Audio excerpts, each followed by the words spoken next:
White house correspondents dinner के दौरान firing करने वाले आरोपी कोल थॉमस एलन से पूछताछ जारी है। बताया जा रहा है कि फायरिंग करने से 10 मिनट पहले उसने एक मैनिफेस्टो माने घोषणा पत्र अपने परिवार वालों को भेजा था। आरोपी ने इसमें पीडोफाइल माने बच्चों का यौन शोषण करने वाला, रेपिस्ट, बलात्कारी और गद्दार जैसे शब्दों का इस्तेमाल किया था। अटैक के बाद ट्रंप ने एक इंटरव्यू दिया। इंटरव्यू में जब राष्ट्रपति से आरोपी के मैनिफेस्टो के बारे में सवाल किया गया तो वो बुरी तरीके से भड़क गए। 25 अप्रैल की देर रात अमेरिका की राजधानी वॉशिंगटन डीसी में व्हाइट हाउस करस्पॉन्डेंट्स डिनर के दौरान फायरिंग हुई थी। इस कार्यक्रम में अमेरिकी राष्ट्रपति डोनाल्ड ट्रंप, उनकी पत्नी मेलानिया ट्रंप और उपराष्ट्रपति जेडी वांस भी शामिल थे। हालांकि सभी को सुरक्षित बाहर निकाल लिया गया था और आरोपी को पकड़ लिया गया था। आरोपी की पहचान 31 साल के कोल थॉमस एलन के रूप में हुई थी और एलन कैलिफोर्निया का रहने वाला है। अब चलिए जानते हैं कि थॉमस ने अपने मैनिफेस्टो में आखिर लिखा क्या था।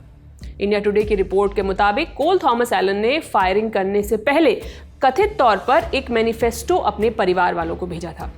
उसमें उसने लिखा था, मैं अब किसी ऐसे पीडोफाइल, बलात्कारी और गद्दार को यह इजाजत नहीं दूंगा कि वो अपने अपराधों से मेरे हाथों को भी दागदार करे।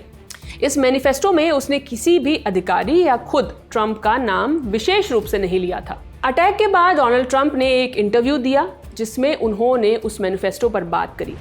न्यूज़ नेटवर्क CBS के 60 मिनट्स के साथ एक इंटरव्यू में डोनाल्ड ट्रंप ने अपने ऊपर लगे यौन हिंसा के आरोपों को खारिज किया। इसी दौरान इंटरव्यू लेने वाली रिपोर्टर नोरा ओडॉनल पर वो भड़क गए। उन्होंने कहा, मैं इंतजार कर रहा था कि आप इसे पढ़ें।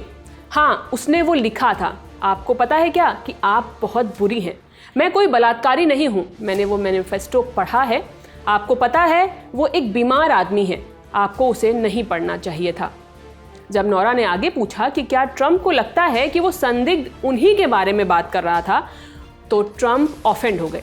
उन्होंने कहा, मैं कोई पीडोफाइल नहीं हूं। आपने जो बकवास पढ़ी वो किसी बीमार आदमी ने लिखी है। मुझे उन सभी चीज़ों से जोड़ा गया जिनका मुझसे कोई लेना देना नहीं था। मुझे पूरी तरह से बेदाग साबित कर दिया गया था। आपको शर्म आनी चाहिए कि आपने ये मैनिफेस्टो पढ़ा। आपको 60 मिनट्स पर ये नहीं पढ़ना चाहिए था। आप एक कलंक हैं। इंटरव्यू में ट्रंप ने मीडिया की आलोचना भी की और उन रिपोर्ट्स का जिक्र भी किया जिनमें कहा गया था कि संदिग्ध ने एक विरोध प्रदर्शन में भाग लिया था। ट्रंप ने कहा, ऐसे लोग इसलिए हैं क्योंकि आप लोग नो किंग्स का नारा लगा रहे हैं। मैं राजा नहीं हूं। अगर मैं राजा होता तो मैं आपसे बात नहीं कर रहा होता। बता दें, अधिकारी अभी संदिग्ध के मैनिफेस्टो की जांच कर रहे हैं। व्हाइट हाउस ने कहा है कि मैनिफेस्टो से ये साफ था कि संदिग्ध का इरादा ट्रंप एडमिनिस्ट्रेशन के अधिकारियों को निशाना बनाना था। आरोपी एलन लॉस एंजलिस के पास कैलिफोर्निया के टॉरेंस इलाके का रहने वाला बताया जा रहा है। CNN न्यूज़ ने अपनी एक रिपोर्ट में एलन के नाम और फोटो से मेल खाते एक लिंक्डइन प्रोफाइल के हवाले से उसके बारे में बताया है कि वो C2 एजुकेशन नाम के संस्थान में पार्ट टाइम टीचर था। CNN के मुताबिक ये इंस्टीट्यूट स्टूडेंट्स को टेस्ट की तैयारी करवाता है। एलन को यहाँ पर दिसंबर 2024 में टीचर ऑफ द मंथ भी चुना गया था। एलन ने 2017 में कैलिफोर्निया इंस्टीट्यूट ऑफ टेक्नोलॉजी में मैकेनिकल इंजीनियरिंग में बैचलर डिग्री ली थी। इसके बाद उसने पिछले साल कैलिफोर्निया स्टेट यूनिवर्सिटी डोमिनिगस हिल्स से कंप्यूटर साइंस में मास्टर्स किया था। कॉलटेक में पढ़ाई के दौरान 2017 में वो एक लोकल न्यूज़ रिपोर्ट में भी आया था, जहां उसने व्हीलचेयर के लिए एक इमरजेंसी ब्रेक का प्रोटोटाइप बनाया था। फिलहाल ट्रंप के इस रिएक्शन पर आपकी क्या राय है, हमें कमेंट सेक्शन में ज़रूर बताएं।